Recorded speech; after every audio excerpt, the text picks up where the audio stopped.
তাকে, রাজা মশাই ভালোবাসি আমি তোমার মেয়েকে। তাহলে তো ভীষণ বিপদ। এখন কি করে বলে সে আসল কথা, ভেবে ভেবে রাজকুমারীর মনে ব্যথা।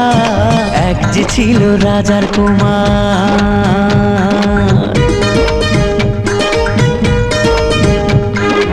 ওদিকে সেই অন্য দেশে রাজার কুমার এসে বিয়ের কথা বলতে এলো হবু জামাই বেশে।